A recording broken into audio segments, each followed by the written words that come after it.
好，Hello，大家好啦，歡迎嚟到 FT Teddy 嘅頻道啦。咁今日係2026年嘅2月8號啦，凌晨時間1點52分嘅。咁今日將會輕輕咁樣講一講依家比特幣嘅基本盤面啦，甚至乎係嚟緊嘅一啲價格預期走向同埋本人嘅一啲嘅意向啦，咁係一個點樣入場嘅一啲決策上啦，甚至乎會顯示做一個 demo 嘅 account 俾大家去做一個參考性嘅用途咁啦。咁以上嘅意見純屬係個人嘅猜想法咁樣啦，並不作呢個參考投資嘅用途嘅。係啦，咁輕輕講一講啦。咁比特幣嘅呢一個近況先啦。係啦，咁佢由曾經嘅最高點啦，喺呢個嘅上一個高點喺呢個1月14號嘅呢個最高點係97,000挨近98,000嘅位置啦，一直下跌到呢一個嘅最低點啦，喺2月6號嘅$60,000一粒左右嘅。係啦，咁你見到$60,000呢個位置嘅時候係其實衍生咗一個嘅強勢嘅一個嘅反彈啦，但係佢亦都未將呢條 K 線係成功去包翻去前線啦，咁輕輕做咗個反彈啦。咁喺呢個位置其實都可以話一個進場嘅機會啦。好，咁喺我嘅個人方向啦，我會有個 bias 啦，有個偏見啦，咁希望可以有做一個多頭嘅入場機會，去做一個短線倉位嘅獲利機會咁樣嘅。係啦，輕輕講一講啦，呢個位置將會成為一個 sell loss 啦，即係一個止蝕嘅位置嚟嘅。咁建基於我喺一個多頭嘅情形入邊啦，係啦，一個處境入邊啦，我唔希望佢嘅低點，佢呢個反彈上嚟嘅呢個高點啦，唔希望佢低過呢個。咁其實佢會成為一個價格嘅延續性。咁呢個位置其實就要止蝕㗎。咁佢亦都唔係一個我想要一個多頭嘅一個走向嚟嘅。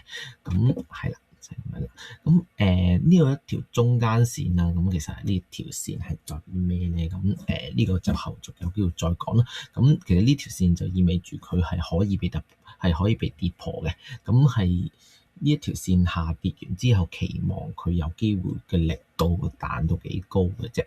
係咁佢呢個位置4小時嚟嘅，係啦。咁呢家轉成一個1小時嘅圖，可以睇先。係啦，一個預期嘅入場位置啦，將會係大概約望喺呢個嘅$65,500一粒嘅一個位置啦。係啦，就係咁嘅。OK， 到頭位置。將會做一個嘅 demo 倉啦，喺 TradingView 入邊，做一個輕輕嘅一個預期嘅價格啦，同埋一啲績效，可以實時都記錄到嚟緊嘅一啲 record 嘅。我 trading 個 TP 位置啦，就 set 喺呢個76,000呢個位置嘅。咁至於點解喺呢個位置，甚至乎呢一個紅色嘅 box 係咩嚟嘅咧？咁之後有機會再做一個短片簡介啦。係啦，呢一度就唔多去詳述啦。係呢條片就主要其實都係輕輕講一講嚟緊嘅一啲價格嘅預期啦，甚至乎係想顯示俾大家嚟緊佢有機會會落翻一個咩嘅位置再回彈咁樣啦，純屬個人意見咁樣嘅。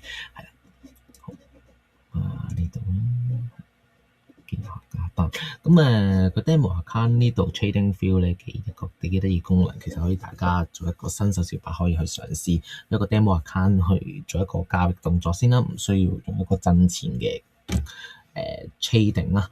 唔需要白白浪費自己銀彈嘅。咁所以其實 TradingView 都係一個幾好嘅一個功能咁樣啦。係我會 set 個單位為4啦。咁佢可能資金就係呢個$100,000嘅。咁我就槓桿就可以100咁樣啦。係set 位置啦。所有都係噶啦。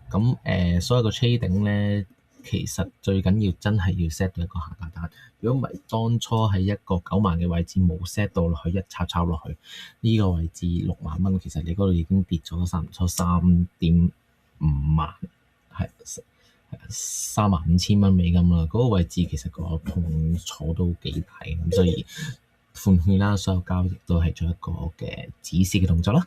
係咁呢個位置就係我期望佢一個價格再次回調啦，落翻呢一個嘅呢個綠色線以下嘅一個水平啦，然後做一個嘅交易嘅。亦都係呢個位置，亦都係一個嘅一啲工具啦，可以俾大家睇下嘅參考位置啦，做一個參考。咁呢個就係斐波那契嘅位置嚟嘅，咁佢都係喺我0.5以下啦，咁約莫喺呢個位置嘅。咁至於我用一個咩嘅交易系統，又都有好多唔同多元化啦，咁都結合咗唔同系統 system 嘅優點去做一個嘅決策嘅。咁嘗試下去顯示俾大家我嘅呢個 system 啦，甚至乎係一個交易上嘅邏輯上嘅睇法咁樣咯。係咁，今日條片就約莫去到呢度啦。咁呢度其實就係輕輕顯示就係我嚟緊個預期入場價位置啦，甚至乎佢嚟緊可能幾日後，可能2月10號、2月11號去到星期一、星期二去開市嘅時候，價格有冇去到我想要嘅地方啦，然後再去到我一個 TP 嘅位置咁樣嘅。咁就眾所周知啦，咁星期六日嘅時間點，咁就個流動性就偏薄弱嘅。咁唯一要小心就係佢有機會有出現一啲流動性嘅巨型獵殺，就係因為市場冇開啟嘅狀況下，但係 crypto 係處於一個24小時運行，好多一啲嘅單上面係會被強制成交嘅，咁所以呢啲位置就要小心咁樣咯。係啦，咁就呢條片就大概呢度啦，咁都可以俾大家參考翻我呢個嘅入場位置嘅。係，咁呢度就係啦，65,440呢個位置啦，咁期望呢個咁樣嘅，係咁處於有呢個嘅係2R啦，2R 嘅比數咁樣嘅，係就係咁樣。